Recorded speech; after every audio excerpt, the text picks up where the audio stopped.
Kuya, bantayan mo muna yan. Mag-lock muna kayo dyan. Nagbabasa si mami. Miss.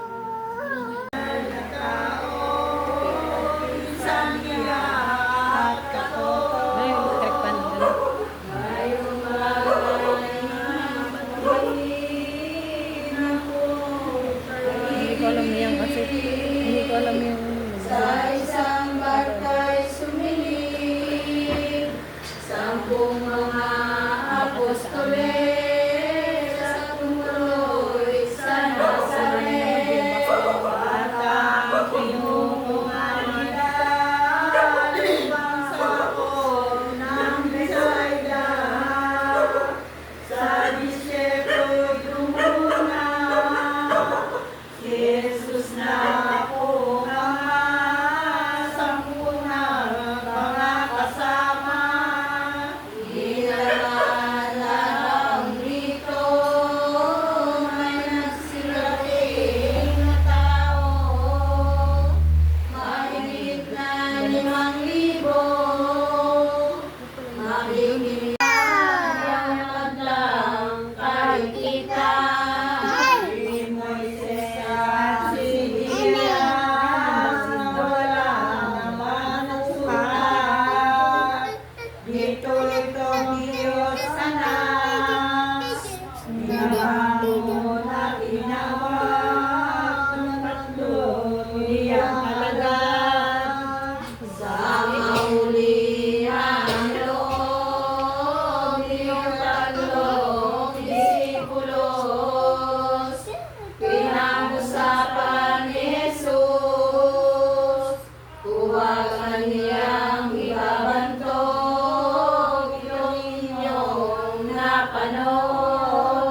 Ngunit kung ang amoy patay na, tumakyat na sa gloria, doon ninyo ibantog na.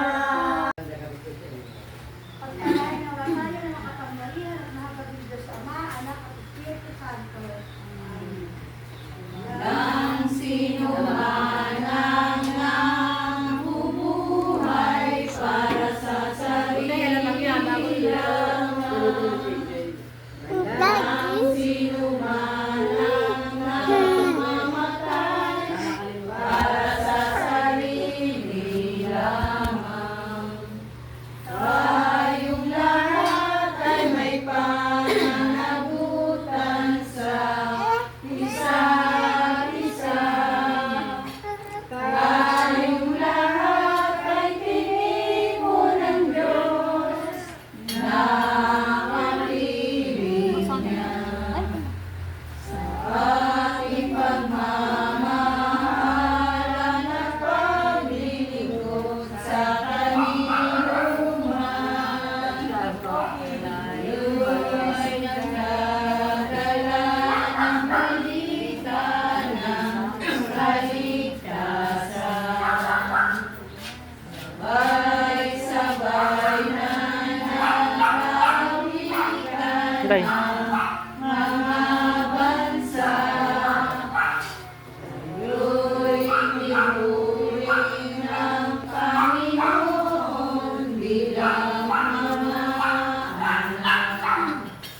Tayong lahat ay may pananagutan sa isa't isa. Tayong lahat ay tinipon ng Diyos na kapiling niya. Kaya bagay sagad.